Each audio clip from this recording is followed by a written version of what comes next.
سورة الأحزاب آية بيوران فلا.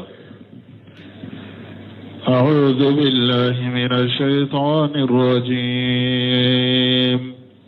بسم الله الرحمن الرحيم.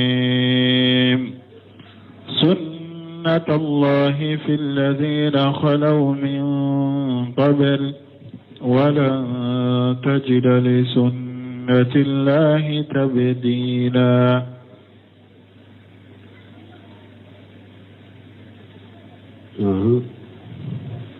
يسألك الناس عن الساعة قل إنما علمها عند الله وما يدريك لعل الساعة تكون قريبا.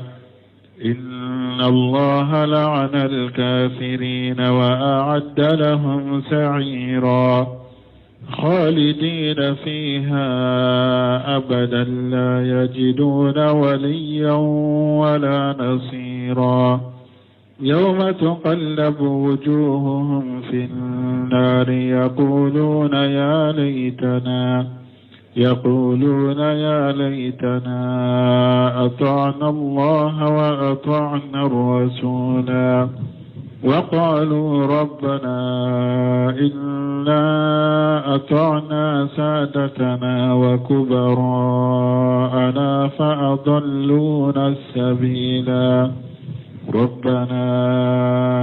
آتهم ضعفين من العذاب والعنهم لعنا كبيرا. بسم الله الرحمن الرحيم. والصلاة والسلام على نبينا محمد وعلى آله وأصحابه وسلم تسليما كثيرا. سبحانك لا علم لنا إلا ما علمتنا إنك أنت العليم الحكيم. أستغفر الله الذي لا إله إلا هو الحي القيوم وأتوب إليه. اللهم انفعنا بما علمتنا وعلمنا ما ينفعنا وزدنا علما. biye kari suye hijriya bakele ani kemenani ani binani ani woro saharu zul hijja minye hijriya sankalo tani fulana bisuye watani konontonai miladi nasarau ka jate ba fulani muga ani duru sankalo woro na bisuye watani duru nai ambe dawda bugu masjid rajaqu ambo kono.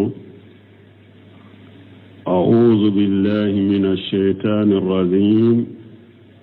yas'aluka an-nasu an nisha'ati ila akhir al-ayat.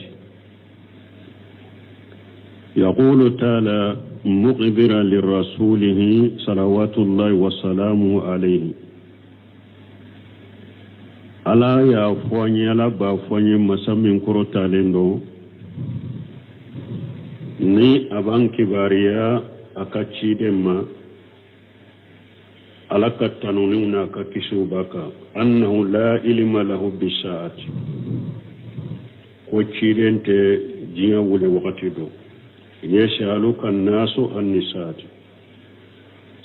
ala ko ciden ma mɔgɔw bɛ n'i ɲininka qiyama jo wakati ubeni nyenenka ola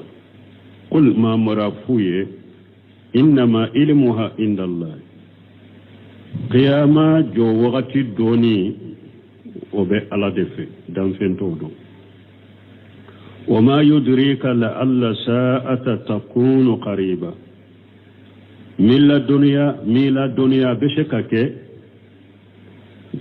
jiya wuli wakati qiyama jo wakati akasuru.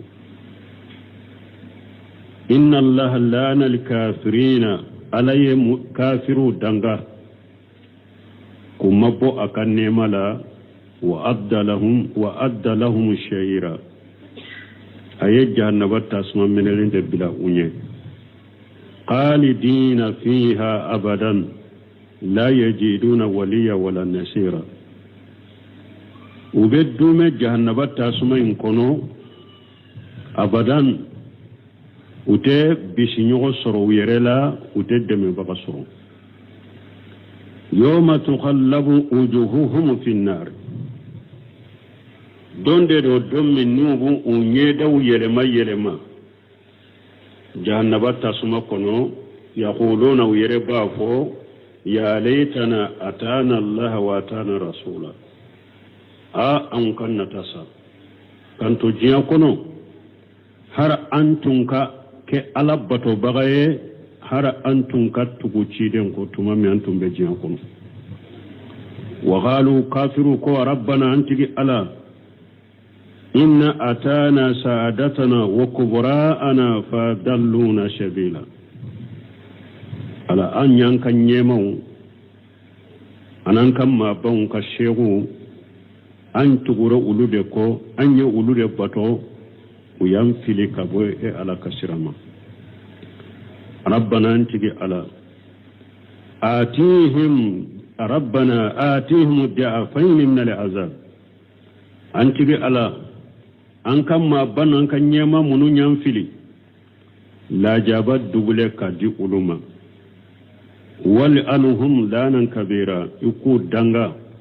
دنگا من كبو كم مبوي كنيما لا مبولي من كبو يقول تعالى مقدرا لرسوله صلوات الله وسلامه عليه أنه لا علم له بالساعة ألا ينكباريا ألا من كرة علينا أكاتشيد ملكة تنونا كسوباكا كو أتقياما ولي وقتدو وإن سأله الناس عن ذلك أقولني مغوية أن ينكا ولا فنا ورسده وإن سأله الناس عن ذلك هر نمغو يانينكا ولده أتودو ورسده على يتيدين بلا سرا أن يرد علمها إلى الله عز وجل كو أكا قيامة جو وقت دوني كو أكا ساقي كتالما مثلا من كبكر تالينو كما قال تعالى في سورة الأعراف وهي مكية وهذه مدنية komi ala ya fo suratul araf kono chogomi o jigina ka ciden to makka sigina ni sura jigina ka ciden to madina sigina fastamara li halu fi radd ilmiha ila alladhi yuqimuha mana makka sura walaw maduna sura walaw la halaw dumelen baka de ciden ka qiyama jo waqti sage kata ajo bagadema لكن أخبره أنها قريبة بقوله من الله يتيدن كباريا كو قيامة كسو ناكا كمي وما يدرك الله ساعة تكون قريبة من لا دنيا أبسك كي قيامة جوغتي أكسو كما قال تعالى كمني على يفايا وركنو اغتربت الساعة وأنسق القمر على كو قيامة جوغتي سريانا كالوتشيرا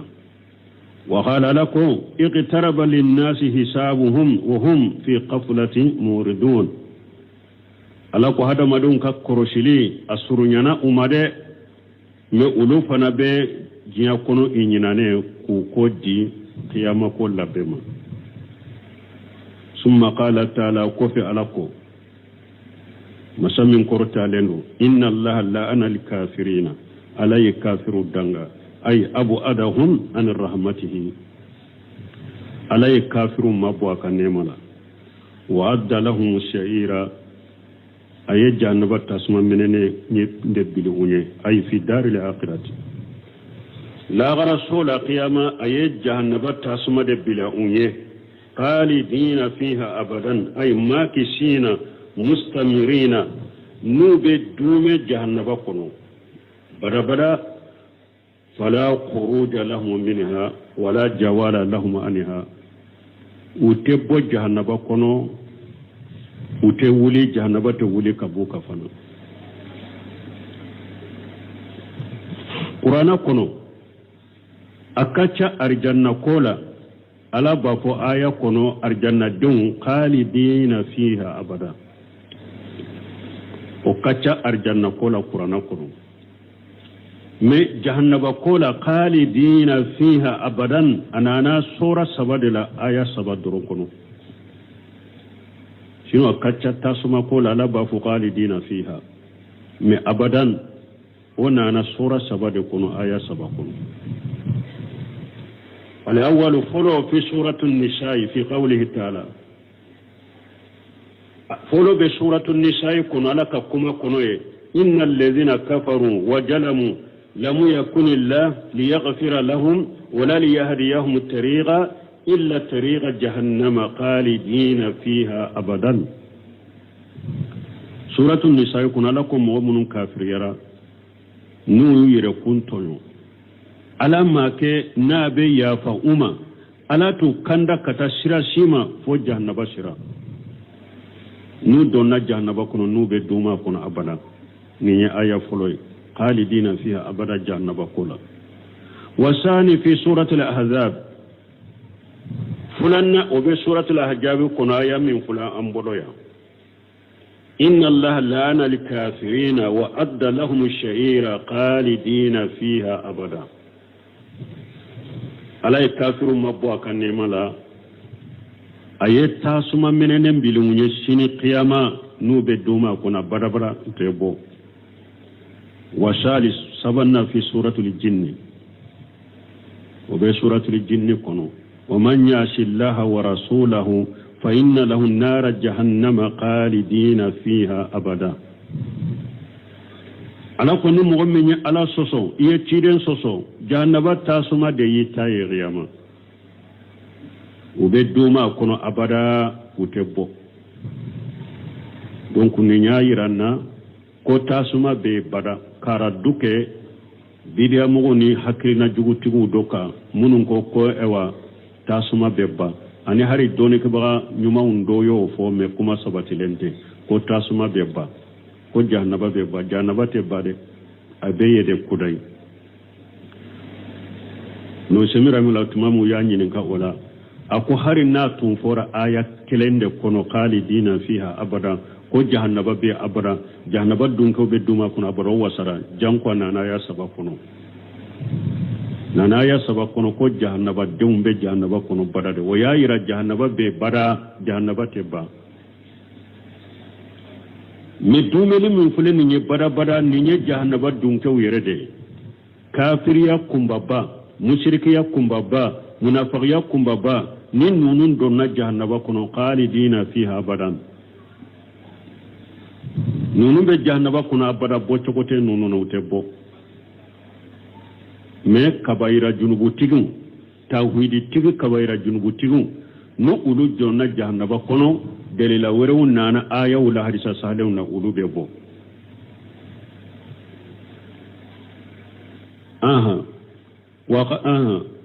لا يجدون وليا ولا نصيرا أو أتدم بغصر أي وليس لهم مقيس ولا معين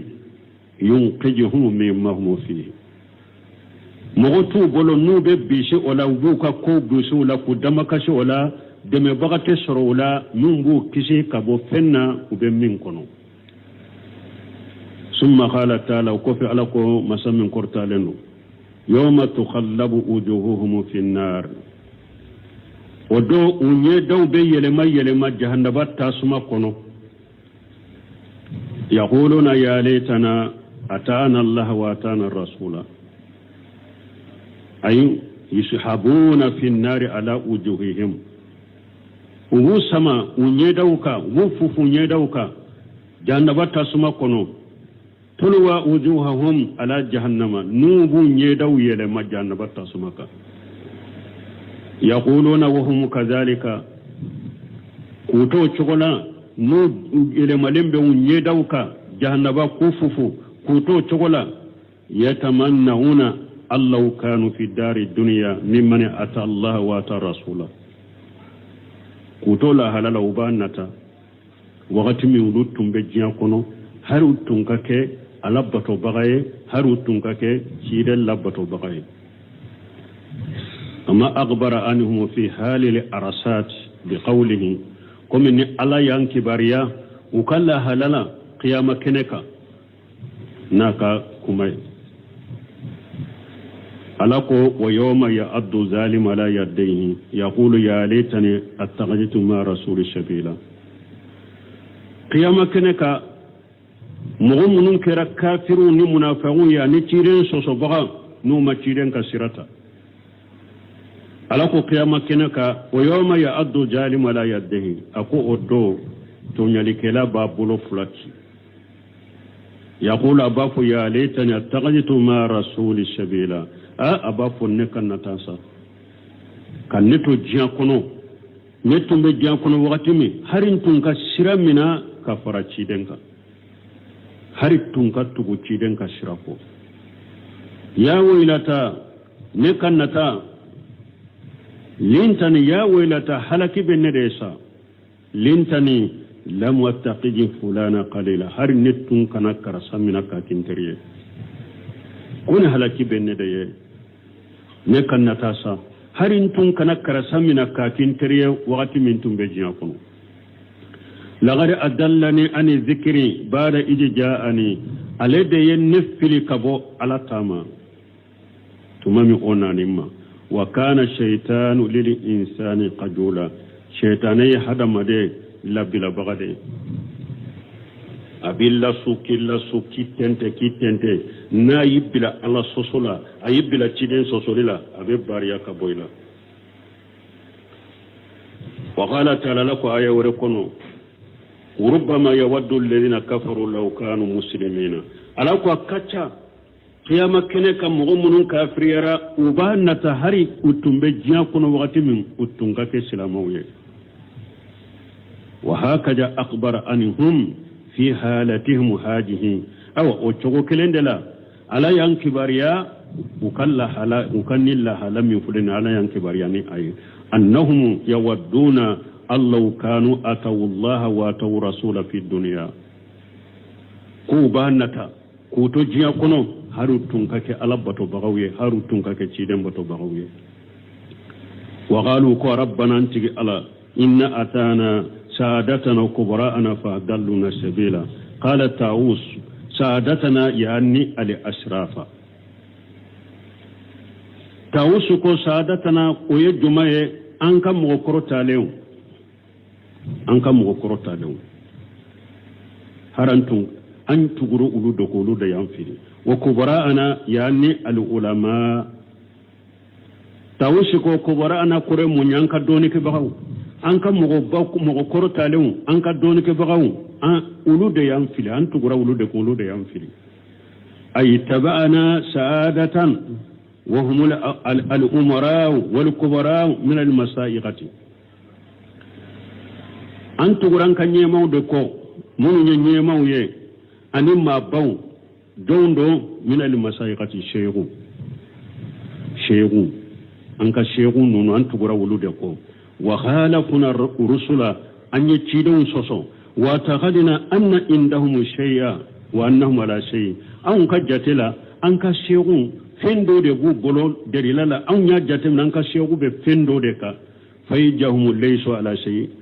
جاء الناس أنك شيئون تنتفويكا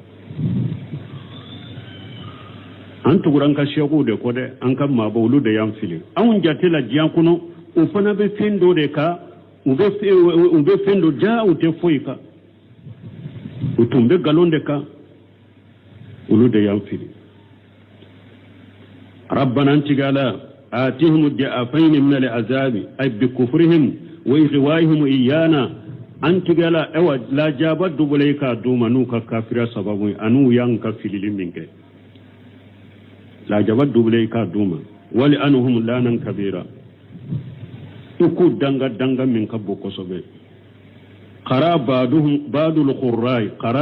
badul qurrai bil bayil muwahhada qur'ana kalam bagana do ya kala ka ke bawu muwahhada kabira wa qara akharuna bi sa'il musallasati kalam bago do fana ya kala ni tomme sabaye sawu tombe saba do ya kala ni woye mana lanan kathira lanan kasira do ya kalani ochowe wa huma qariba al ma'ana bunkasiru ko mana fula bɛɛ ka surun ɲɔgɔn ma danga bawo danga min ka ca u ka mana ka surun ɲɔgɔn ma kama fi hadis Abdullah ibn Amri komi abi Abdullah ibn Amri ka hadisa la cogo min anna Abubakar qala ya Rasulallah allimni du'a ad'u bihi fi salati ako Abubakar ko ciden ma ko la duniya du'a dola du'a min nimba fon ka salli kono qala ciden ko qul allahumma inni jalamtu nafsi juluman kathira ولا يغفر الذنوب إلا أنت فاغفر لي مغفرة من عندك وارحمني إنك أنت الغفور الرحيم يروى كثيرا وكبيرا وكلاهما بمعنى شهيد أبا من أبو بكر ko cide malla duniya duwa dola min bi fo nka salle kono cide ko afo ntiki ala ne nyere kuntonyo yere kuntonyo la tonyo limin kacha ko sobe mo shi fana te foite junubu fana ya fani e alate ika ya famma ya fala ya fammin be bo e alape ikan lan nema e ala de mo sutura bagaye kaka junubu ya fa e ala de nema likelay la nyini juluman kasira nana hadisa in kono riwaye do nana juluman kabira ube sahalendo to kilahum bi mana shekin ufula be mana sahalendo donc ayen fana wo nyogona de lanan kabira abe kala wala lanan kasira abe kala wala ukamana kasu nyogoma aw balma la kule ka bangeya mogo ye pratikriye yere ka togoda aw yere la akera sabu abe weleni aka shego togode akera sawu yere de ye damana togod ke aka paratila ka ciren ka sunna imbila minte ahli sunna wal jamaa ala mani hadi salafu salih shiram min to ye mogo ye groupe kriye yere ye ka damana togokura do yere la ube kisembe kata shego do togoma ka partie shego do de togoye aye ciren ka sunna bila bebi inni yoro sorone ayala ni filana ni hakeminya kelen ye ciden ka sirab bila ni hakeminya ibini yoro sorone ayala qiyamato ibi bolo fulake de ni tugura doni ke ba do ko doni ke ba jengalen do de ko aka kuma uteddere la sabatilen ka be subha e fana ba ko te ube au be nyema udodo ko utedderi la sahalen ka qur'anani sunna hadi sunul jamaa to ka siraka ube au be shegu dode ko utecciden ka siraka ka damana to ko au yere la be dambe ka tuma o togo da kanyana maya o togo la ka sawo togo la yomal kama do yere de ba ko antiki ala anyan kam ma baw nan kam mo baw an kan nyema an ka shegu an tugura ulude ko uyam fili ka boy ala ka sirama ala la jabat dogole ka doma uku danga ya bi danga min kabo ala kanki soma balmo adamana to krekelente jama kulumin wa ahli sunna wal jamaa to be ulula abe sabati lembe qur'anani sunna de la ani salafu ni sebo ni salafu to ka kumawla uluka to de to sabati lewne sino a parti kura be jiyan kono a togo kura be jiyan kono ayere de o togo da aw yere la dawa ube mun kontur la fana do ba fo ko sunna mo no ba fe ka jugu ya fo ko wahabiya o shegu te mo men naw ko ka shegu te setane aw be afo mun ma ko wahabiya ahli sunna wal jamaa uluka shegu ye chidende uluka shegu ye minye mo kishile min te gataw وهاغون ككرمو يتشيدند اهل السنه والجماعه ككرمو يتشيدند من تقطو المعصوم اتقطو او وكتابلو تغم بولا السلفيا سلفيات تقطو سلفو دو بسكا قطو مي سلفيات تقطو دي ولو بدم بكتمونو نولو تقطو كوي تشيرين معصوم اتقطو السلفية سلفون السالي وسلفو سلو سلفية تقطو سلفو دو بسكا قطو مي سلفية تقطو ahli sunna wal jamaa as-sunnati qataw qurati den ka harisa sahle qataw taala al jamaa ahli sunna wal jamaa jamaati qataw grupu saba ijma'u awati qataw لا تجتمع أمتي على الدلال لا تجتمع أمتي على الدلال كيدون قال كم من تون تفرنجون كفيليكا جماعة قطو جماعة كل سبق كتابولو نوبا فو أهل السنة والجماعة جماعة كل سبق فرلم منك كو فوق كو كتاسرة وتقطو donc sunna mo dambilembe katatto munuma dolila debo o togo la qur'ana ni sunna la ani sego ka kuma la e wo dambilembe katamunu ma katawte wulula me ebi dambe kata sego me majunubo to abe kataw aw ye togo qur'an ni parti qur'an da aw yere la ka parti be kataw salafiyat kataw sarafu do be se kataw salafiyat kataw sarafu ka karamugo e minya te kataw masum kide sallallahu alaihi wasallam وجاءت سئل الإمام مالك عن أهل السنة ويا إمامنا مالك ينكا السنة مغولا فقال أهل السنة الذين ليس لهم اللقب يعرفون به إمامنا مالك هو السنة مغو يمغو دمنا تغو تقولوا نوبة دوني تغو مينيه قدما ni sunna مغوتي لا جهمية ولا خدرية ولا رافدي أقول دمنا تقولته سنة مغلما يومنا مالك كم باللغبو من تقول نونو جهمية وبي قدرية وبي الرافدة أقول سنة مغو تقولته سنة مغولا جهمية منوفلني قدرية من قدرية الرافدة من تقول منوفلني ني دوما دمبي كتا كشيغو دوما ككرمغو دوما يباسرو تقول دو وكبرتي تقول وتي سنة مغولا إمامنا مالك يوفو وسئل عن سنة مرة أخرى ويوم مالك ينكا سنة كولا سنياوري سين دولا تغني وكم مالك ما كو سنة مغو يجوني فقال هي ما لا اسم له خير السنة أكو سنة مغو يدي مغو مي تغوري تولا ني سنته سنة مغو يمغو دي تغوري تولا ني سنة مغو تي أهل السنة تغوري تولا ني سنته وتلا مالك آيكلا وأن هذا صراطي مستقيما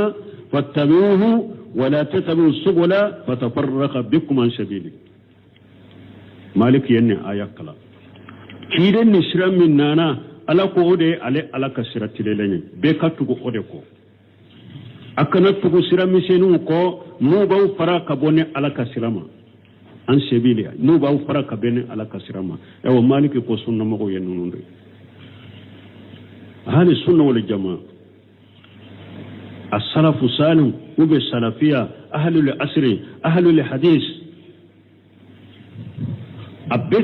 abetto delila de babela Qur'ana ni sunna kono ani sebo ka kuma ani tabino delila de bu ka to bela sunna mo to ye nonunde me to kura munum be jiya kono ni nya jami'a de ni nya qadariya de ni nya mu'tazila de ni nya rafida de ni nya shi'a de ni nya abe udamona to kura modo fiele mo kele iye ciden ka sunna na ka tasira jenin hakke minye ani minye on mi sabiye qiyama keneka min tayi la se kafirama kafiran ni misabiye min tayi la se musirkiyama ka musirkiyan ni misabiye min tayi ila se bidiya de ma bidiya ni misabiye min tayi la se qatawu minma qatawu on ni misabiye ka qiyama keneka donc wala an ka tugu ciden ka sunna ko sallallahu alaihi wasallam ahli sunna wal jamaa be ka osira de nyini ika tugo de kai ka koka o de sira jele sunna mo to wore to la ni sunnate sino isembera karamo ko togoma isembera parti togoma o to kuramo de fuyelu ewa ibenni misaqiyama de ewa be mun fana fo ko salafiya ko ban fara hari ni salafiya ka dabila sa ala ko huwa sammakum lil muslimin an be islamai ka jahamiya to ko imbila ke qadariya imbo yirela majhabu fule do ba ko majhabi maliki majhabi shafi'i majhabi abu hanifa majhabi ahmad ibn hanbali ayulu bila ke ngotuma mu Sheikh Albani nyenenka ko doko salafiya fole min fole ni hala ka toy ambe ka ko silama huwa sammakum lil muslimina ako majhabi ko munun be jiya kono ani jiya parti mu to ko wore munun be ako ambe ka sage kata qur'ana ni sunnama ala famu salafu salih ako ni silama be sagira kata qur'ana ni sunnama ko mi shebo ni tabino tumba ka chogomi nin to ko bebe bilaw ako nan sagira katoma nin to ko bebe bilaw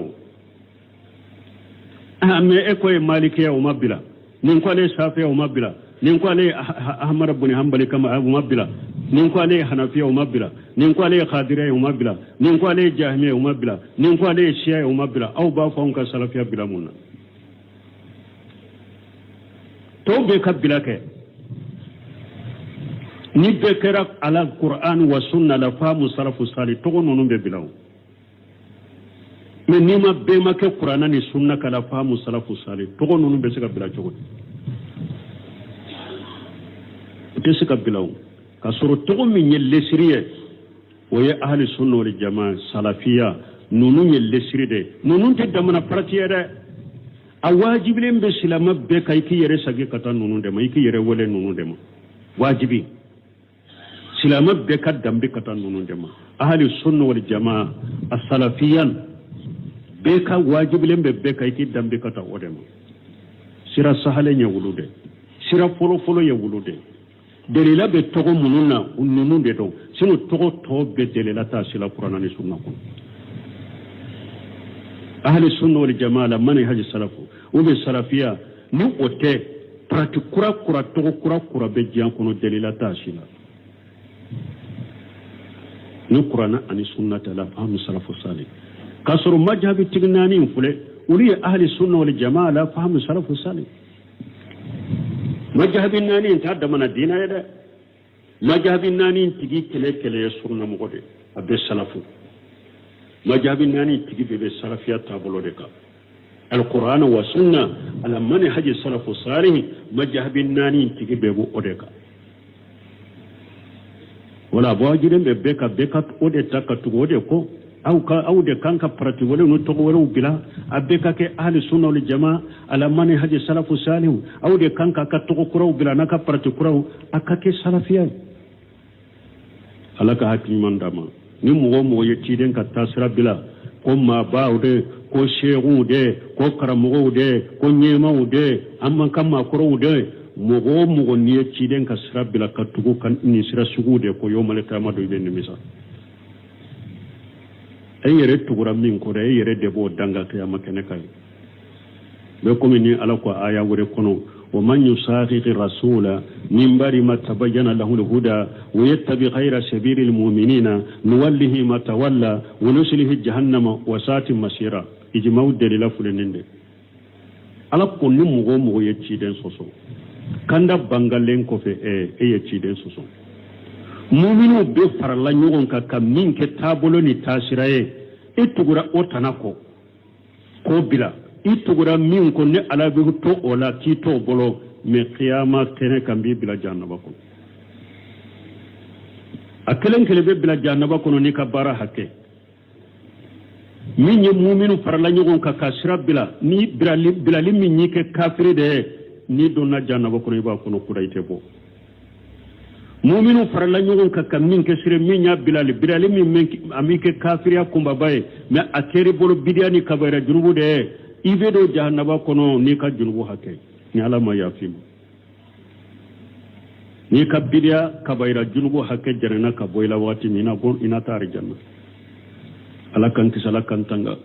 ala kambila ciden ka sunnaka ahli sunna wal jamaa ala mani haji salafu salih ala ka anyana maya oka kan fatoka kan kuna ka kiyama keneka o de sira jelenye a tobe filisira يا أيها أيها الذين آمنوا لا تكونوا كالذين آذوا موسى فبرأه الله مما قالوا وكان عند الله وجيها يا أيها الذين آمنوا ألكم مؤمنون لا تكونوا كالذين آذوا موسى أكنتكم مغنو يا موسى تورو mana muminu au kana ka ciden toro de akana kan na nyuma toro de ka ke komi mugo munu nye Musa toro fa barahu Allah mimma qalu ye Musa toro ni minye ka galo mindaka ka bisigiya min bisigiya jugu min bisigiya nayi ala ya bariya ka bwam wa kana inda Allah wajiha Musa kera daraja tigide ala fe an Abi Hurairah radiyallahu anhu قال سمع أبي هريرة ملك جيكابوما قال رسول الله صلى الله عليه وسلم ko alaka ciden ko alaka tanuna kishibaka inna Musa alayhi salam kana rajula hayyan ko Musa tunkera mogoye abe sami sitira aba yere suturade Musa kerat mogoye atumbe maloya aba yere sutura wakati be la yura min jildihi shay'un kishiya minhu itunte foye Musa farikolo la maloya ni same bolo atafe mogoki ka farikolo yorobe yoroshiye fajahu man ajahu min bani israila mogo ya toro munu ya toro bani israila kawla faqalu ko ma yatasattaru haja tasattura illa min aibi fi jildihi imma barasu wa imma undaratu ukonni yaye Musa ma yere sutura ni yere sutura baina abada fo iba soro lebu do de ba farko iba soro bagi do bala uba andaratu o yede ce ya bana ce bana do do mimbe hada madenka ewa fe mumbe ika fe munu fure ce ya koronu be funu anunduratu ko Musa ti ni ye sutura bamba yesu sura baina abada iba soro lebu do de bala ni bagita fari yoro do iba soro ce bana indo bala way ma afatu be bana wore wa inna allaha ajja wa jalla ala masammin ka bakorta lelo arada an yuburiyahu mimma qalu li Musa alayhi salam ala fana ya Allah nyini kam Musa bariya ka bo ferma ubake kam min faka فقال يوم وحده فقال شيابه على حجر موسى اللهم كلو ينا دوندولا أكلن كرا يردولا أياك فنوبو قد فرقا ثم اغتسل وكفي اللهم كلو ينكورا فلما فرغ تمامي قولي بنا أقبل على شيابه ليأخذها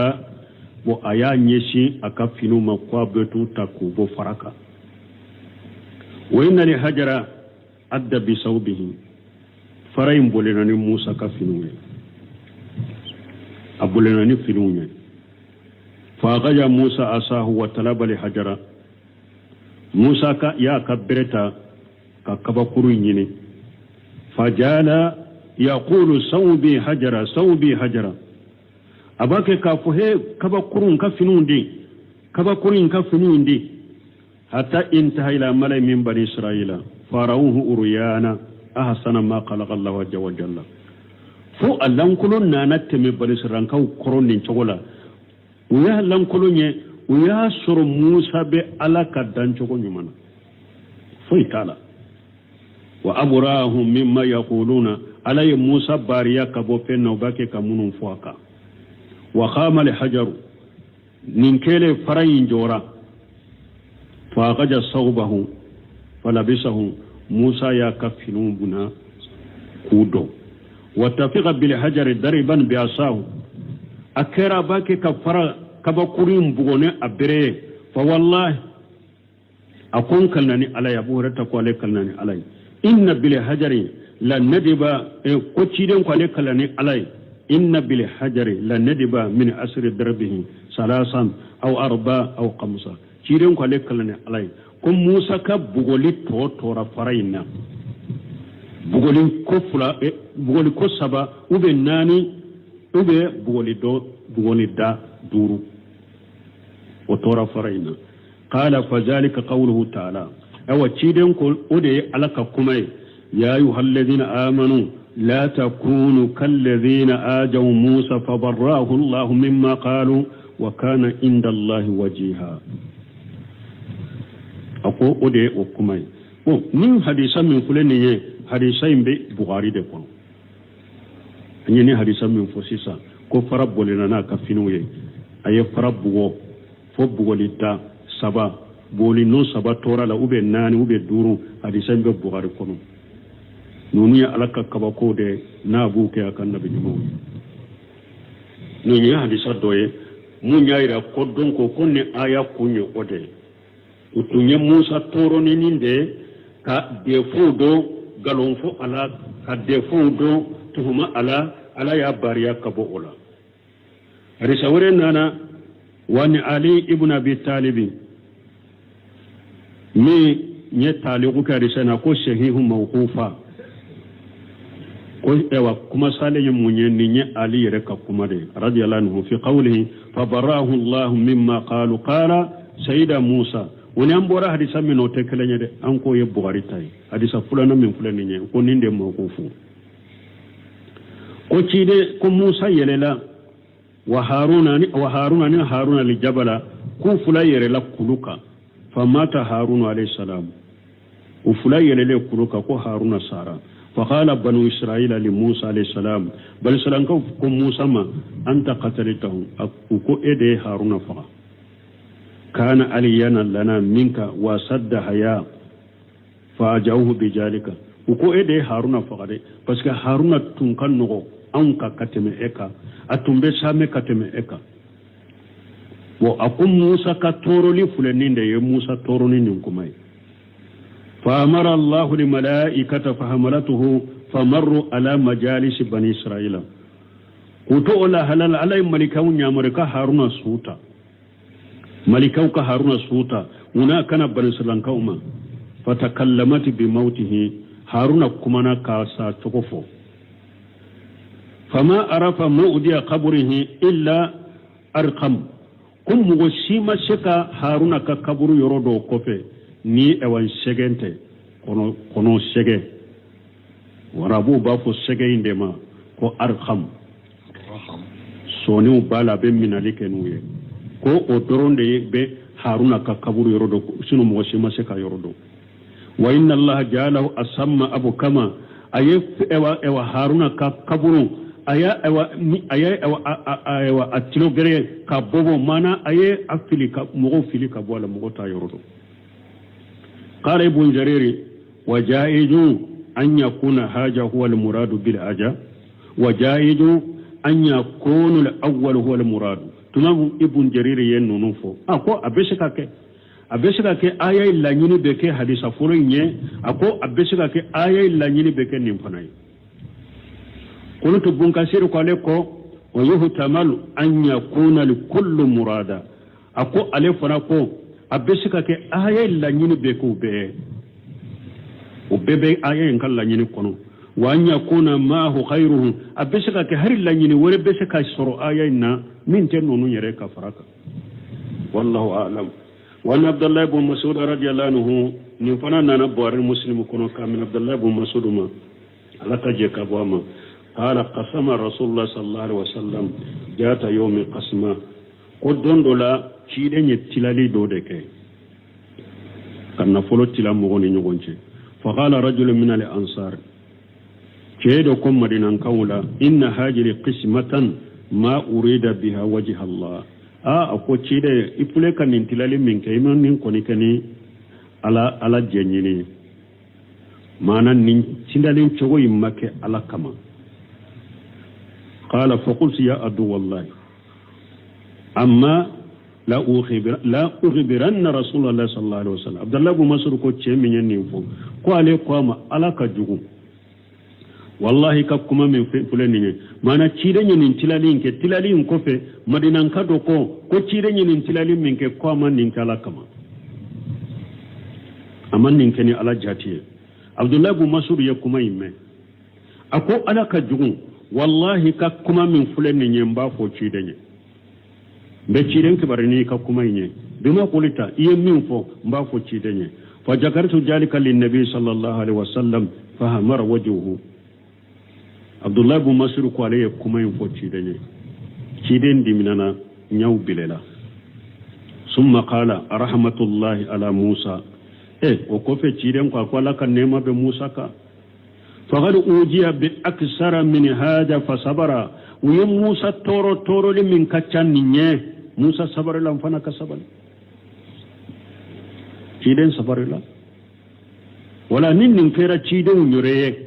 nin dawa kama mutu mara mo shikarula mo ye galonda ula usabara la koro kamunya koro ni emin ko ibe tugu koro ubu ka dawa nyona kedo temo sempulute galonte daide la tuma utede tuma kya shikate ke wedela ibe sabali de ikani ka dawa bilade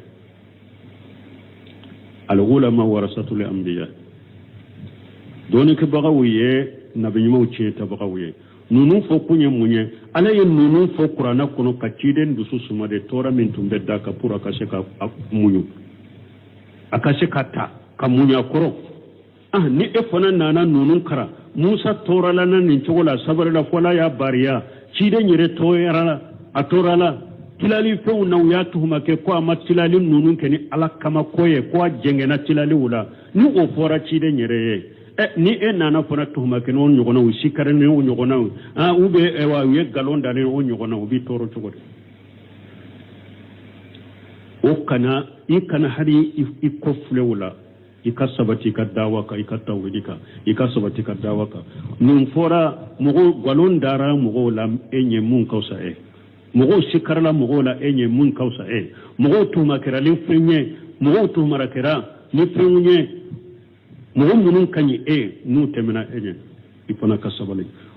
ciden yo odersu de damaya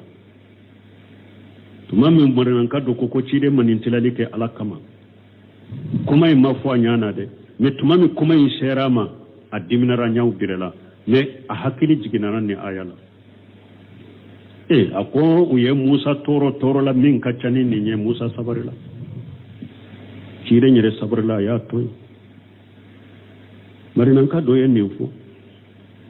ewa hari juku we sharafana ya nyugona fu dondolo cire nye tilali doke juku we shara kawari ya damina na minna ka fiyon fo famai ka famal lagosi ka famal ladi ka ila sira kene ka jamanyana adamina na juko we sira dina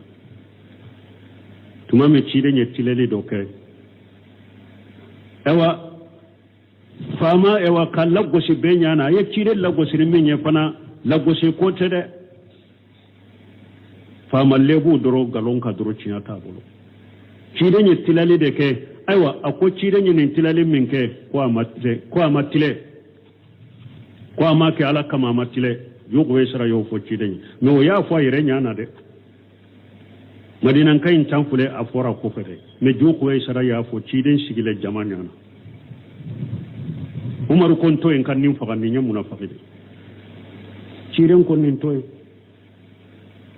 aya ko da tato cire nya laje ako yukhrij min di den haja awa akon min tato fulede mo do bena bojiya kono komi ni nyogona bena bojiya kono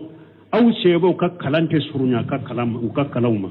ube qur'ana kala chogo aw sebo ta kala chogo ka karante surunya ka kalama aka batote surunya ka batoma me ka qur'ana kala a tete min kono ka janko ka sheuka dusukuna yamurquna min ad-din maruqu sahmi min ar-ramiya awa ku bolo nyere do dina kono unu ka qur'ana kalan chama min fulen nye anu ka salli chama nu ka bato chama ke wale unu la hala ku bolo bolen do dina komo komi ni biye kana kan na ye fen so ka bona ko felay go bena kawariji ya damina na odela ka fama ka lebu ka wala goshi kan nani ka tojugu fo benyana adamina juku we shiradela afara ali tiledela ali ka kele bolo de ya fama julu ko we shira iba fa le de ma jusu deyya a bolo do intigelende do atigela bolo intigela min toraye a kera komi muso shi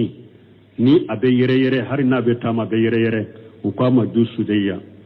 ba fo le ma ju ko way shira ci den ko ako ewa alekam manton jama kulu fula bena kira alekam manton la jama kulu fula min be sawabaka o de ba fa alika jama da ya fa alika kelebo de ju ko shira fa tumami ali ibn abi talib kele banna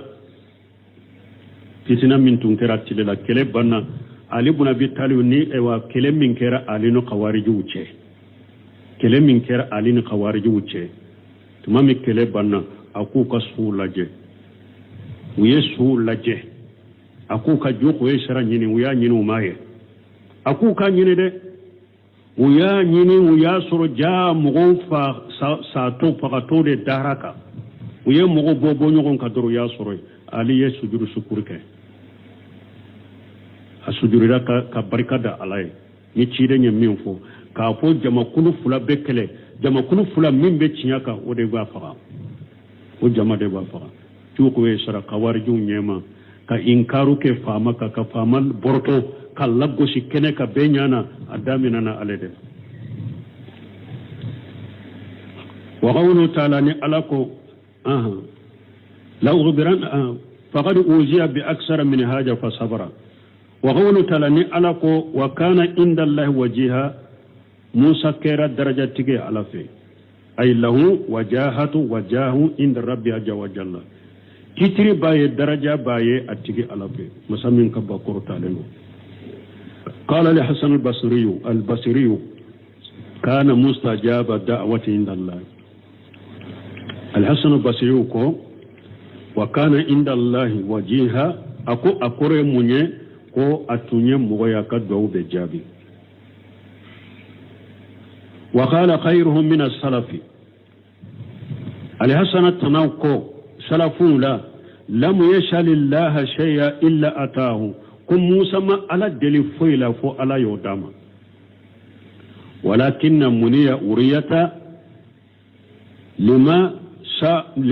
يشاء الله عز وجل من علي موسى كمانتيا على يلي لا جيا كنو نسفني على يرمين كنو yaro musa ya nyine ala pe ko ka ala ye ala ko ite saka ne aya kumanta yere ka yeli na ni sababu de sababu min ni ala yere yo kan wa qala ba'duhum min wajahatihi al-ajimati inda allah annahu safa fi aqi haruna an yursilahu allah ma hu fa jaba allah suwalahu doko ko musa ka daraja bayni jumaye ala fe ko musa ye ala deli ko ala ka balimake haruna ke cidenye kafara aleka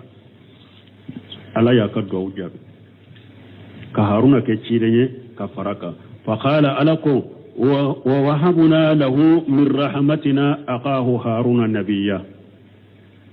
alako ne yidili ke musa ma ne ale alaka nemaye aya balimake haruna dama ko ken na jume kafara ka balmo nimbebe sagi katamunna do jabi ala kulli hali musa kera daraja tigiye do yoro tigiye atigi alafe o misrafu do yenne munum fo munum bala aka do wutumbe jabi nayi ala nyini minna ala bodama ne ala ya yeli kumanti ala sababu dore kamani ala yere yo kanu wala basoro wakati koni seraya beseka joya inshallah subhanaka allahumma rabbuna bihamdika ashhadu an la ilaha illa anta astaghfiruka wa atubu ilaik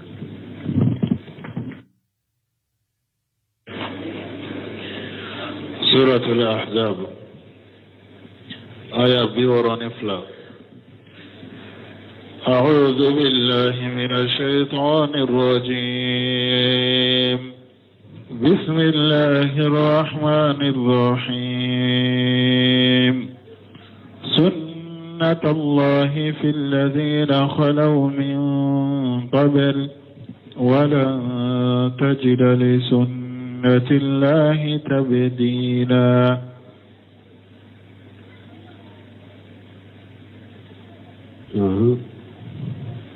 يسألك الناس عن الساعة قل إنما علمها عند الله وما يدريك لعل الساعة تكون قريبا إن الله لعن الكافرين وأعد لهم سعيرا خالدين فيها أبدا لا يجدون وليا ولا نصيرا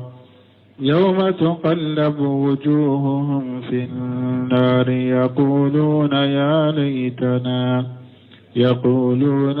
ليتنا أطعنا الله وأطعنا الرسولا وقالوا ربنا إنا أطعنا سادتنا وكبراءنا فأضلونا السبيلا ربنا آتهم ضعفين من العذاب والعنهم لعنا كبيرا. بسم الله